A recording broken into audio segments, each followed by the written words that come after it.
نحمده ونصلي على رسوله الكريم أما بعد فأعوذ بالله من الشيطان الرجيم بسم الله الرحمن الرحيم وأنتم الأعلون إن كنتم مؤمنين صدق الله العظيم. بنی آدم کی فتنہ سامانیوں سے زمین لرز رہی ہے، بحر و بر، جبل و دشت اور وحوش و طیور الامان والحفیظ کی صدائے احتجاج بلند کر رہے ہیں. انسانیت پر نزاع کا عالم طاری ہے. باطل فرقے اور گمراہ جماعتیں پوری تندہی اور قوت کے ساتھ ملت کے دین و ایمان پر ڈاکہ ڈال رہی ہے. چنانچہ فرمان نبوی تعرض الفتن على القلوب كالحسير عودا عودا کے عین مطابق کوئی قادیانی مبلغ کا لبادہ اوڑھ کر ختم نبوت کا انکار کر رہا ہے، جبکہ نبی نے فرمایا انا خاتم النبیین لا نبی بعدی، تو کوئی شکیل بن حنیف کی شکل میں قرآن مجید کی آیت وَإِنَّهُ لَعِلْمٌ لِلسَّاعَةِ فَلَا تَمْتَرُنَّ بِهَا کی مخالفت کرتے ہوئے مہدویت کے ساتھ عیسیٰ و مسیح ہونے کا دعویٰ کر رہا ہے.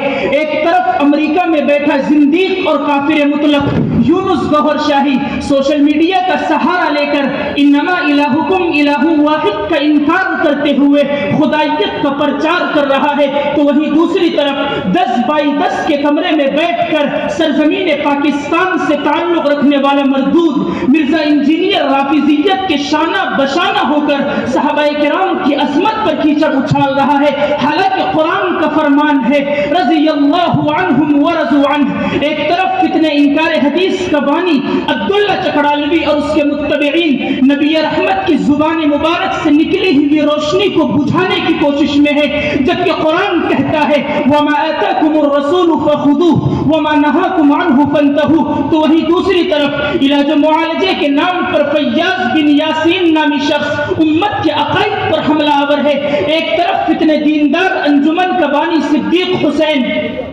خادم خاتم النبیین کا عنوان اختیار کر کے اسلام کی تبلیغ کے نام پر مسلمانوں کے ایمان کو لوٹ رہا ہے، تو وہی دوسری طرف جاوید احمد غامدی جو حدیث شریف اور سنت رسول سے لے کر قرآن پاک کی تخصیص و تحدید کا انکار کرتے ہوئے کہتا ہے کہ جو کچھ احادیث مبارکہ میں علم و عقل کے مسلمات کے خلاف ہو وہ ناقابل قبول ہے. لٹیروں نے جنگل میں شمع جلا دی، مسافر یہ سمجھا کہ منزل یہی ہے. حضرات، آج جہاں امت مسلمہ پر یہ ایمان سوز فتنے حملہ آور ہیں، تو وہی سیاسی فرقوں اور باطل تحریکوں کی چوطرفہ الغار ہے. بدعقیدگی و بدعملی کا فتنہ، نفس پرستی اور شہرت پرستی کا فتنہ، دین بیزاری و دہریت کا فتنہ، ذہنی و فکری الحاد و ارتداد اور حیا باختگی کا فتنہ، سیکولرزم، لبرلزم، سوشلزم اور گلوبلائزیشن کا فتنہ، نت نئے نیم ملاؤں اور نام نہاد professor scholar social media, electronic media اور پرنٹ میڈیا پر عقائد اسلام اور احکام اسلام کو تختہ مشق بنانے کا فتنہ. اللہ سے کرے دور تو تعلیم بھی فتنہ، املاک بھی، اولاد بھی، جاگیر بھی فتنہ. نہ حق کے لیے اٹھے تو شمشیر بھی فتنہ، شمشیر ہی کیا نعرے تکبیر بھی فتنہ. حضرات، اب سوال یہ ہے کہ فتنوں کے اس طوفان میں ہچکولے کھا رہی امت کا سہارا کون ہے؟ جب باطل حق کا لبادہ اوڑھ لے تو حق کی پرچم کشائی کرنے والا کون ہے؟ جب ایمان سینوں سے کھینچا جا رہا ہو تو باطل کو للکارنے والا کون ہے؟ ان سب کا جواب علماء حق ہے.